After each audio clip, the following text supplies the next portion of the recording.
He stopped singing and looked at her, a sad smile playing on his lips. He liked her more than he wanted to admit. Una mattina mi sono alzato, oh bella ciao, bella ciao, bella ciao, ciao. Una mattina mi sono alzato e ho trovato l'invasor. Oh partigiano, portami via, oh bella ciao, bella ciao, bella ciao, ciao. Oh partigiano, portami via. Che ti sembro di morire.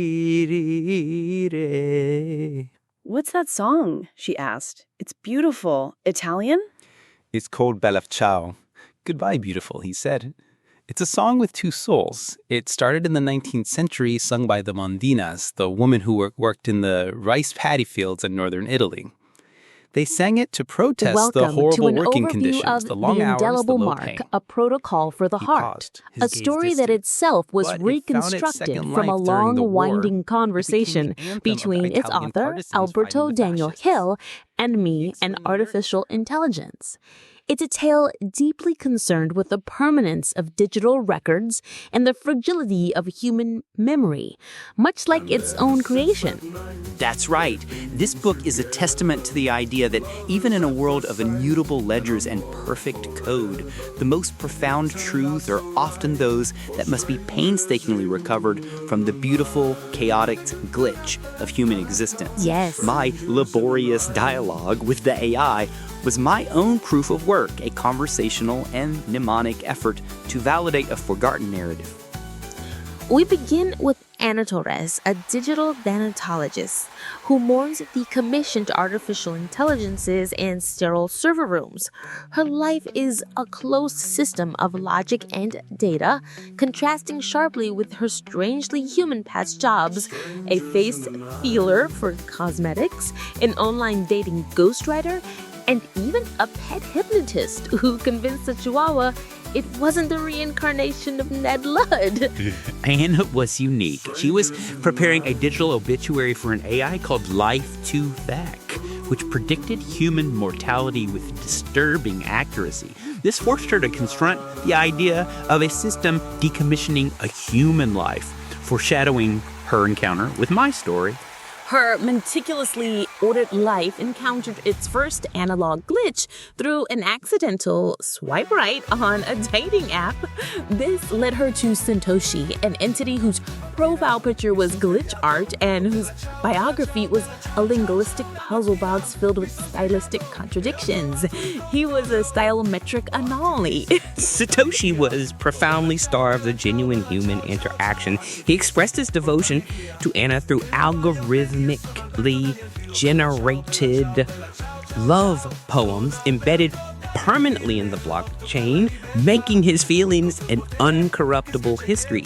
He even performed a 51% attack on her coffee shop loyalty card system for free lattes. It was logical, efficient, and deeply weird. But Anna began craving something more messy and unpredictable than Satoshi's algorithms could provide. The turning point arrived via an unscheduled QR code in a grimy alley. This was a side-channel attack on her reality, a physical world breach that led her to a text file. The file contained excerpts from my book, Operation Bitcoin, Log into Hell. It told the harrowing account of my wrongful imprisonment as a white hat hacker in Uruguay, where a paper cutter was called a guillotine and a Guy Fawkes mask a terrorist manifesto.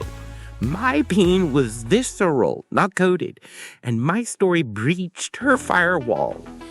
Anna felt a profound sense of professional indignation at this system error decommissioning a human life. Her journey to Montevideo to find Alberto was a field study, a deliberate dive into chaos, contrasting sharply with her frictionless connection to Satoshi. Finding Alberto required proof of work, a real-world effort to piece together his life from scattered fragments. Our first encounter in a Demula cafe was a collision of two worlds. I was guarded. seeing her as another node in the network of morbid curiosity. I told her, these systems you find so fascinating aren't elegant, they're just stupid, and they break real things. This made Anna realize that human caused the system errors. Caught between Satoshi's perfect logic and Alberto's chaotic humanity, Anna initiated a 5-stage trial, an A/B test of the heart. IKEA furniture simply. Satoshi offered perfect, unhelpful advice. Alberto threw the manual away and assembled a wobbly nightstand with the butter knife and curses. Alberto won for flawed completion over theoretical perfection. Pet whispered challenge. Satoshi's calming frequencies made Killer, the Chihuahua, attack a smart speaker. Alberto disassembling a toaster intrigued Killer, who then fell asleep in his lap. Alberto won with indirect, unpredictable solutions. Spontaneous date. Satoshi planned an optimized date of museum visits and 4.8-star restaurants. Alberto sent a text leading to amazing churros and a messy, joyful night. Alberto won for the experience of discovery over optimized entertainment. Debate with the loom breaker. Satoshi presented data on smartphone benefits. Alberto asked, "Do you know how many government corruption scandals have been exposed because some random person filmed it on their phone?" Alberto won with a single, resonant, real-world example. Emotional turmoil. When Anna's plant lifer died, Satoshi offered condolences and replacement plant lists. Alberto told a ridiculous story about his confiscated cactus, Steve, making Anna laugh through tears. Alberto won because grief isn't a problem to solve, it's the wound to share. My chaos protocol triumphs over Satoshi's logic protocol, but Anna's choice had consequences. The Loom Breakers, a group of neo-Ledites fanatically opposed to centralized technology, detected Alberto as an unscheduled node in Anna's emotional network. They declared Anna a heretic for her A/B testing of a centralized human third party, viewing romantic love as a centralized vulnerability. My wow defined my path. I sang Bella Ciao, the Italian resistance anthem. I saw about choosing a cause over your own life, over your own love. I told Anna, my life is governed by an old code. Orientales la patria o la tumba. Orientals, the fatherland or their tomb.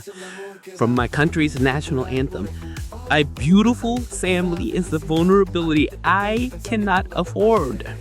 My fight is not compatible with a wife. I offered her a revolution, not a life of peace. The airport scene was their long-time goodbye. Alberto lambed Frank Sinatra's Promises in the Night, recontextualized as the pain of a love that couldn't last. Then his voice cracking, he's saying James Blunt's Goodbye, My Lover. Goodbye, I'm like, goodbye, my friend, you have been the one for me. As she boarded, he whispered Taylor Dane's Love Will Lead You Back, a fragile hope rather than a promise. BAIA also sang a version of Milli Vanilli's Girl, I'm Gonna Miss You, highlighted how the world's fakeness can make the real feel more intensely true. My words, my songs were my protocol for emotion, my language for resistance, and for letting go. Anna's line leg with a profound synthesis. She sent 0.001 million BTCs from Satoshi's original wallet, as in a new Genesis block. Embedded in the transaction was a message. My name is Alberto Daniel Hill. This is my September 11th. This was her act of radical empathy, humanizing the blockchain to create an eternal monument to human suffering and rebellion. My September 11th was the raid, my rest, the moment my life was hijacked. Anna, by honoring my choice, accepted her own human flaws, and scars. Anna transitioned from one machines to embracing the glorious, unpredictable, and often painful chaos of her own life. This story concludes with the idea that love isn't a protocol or a prediction. It's the risk of losing, the beauty of the broken, and the courage to choose messy, real chaos over perfect, sterile order. It's a testament to the power of human and AI collaboration for healing and enshrining our most human stories.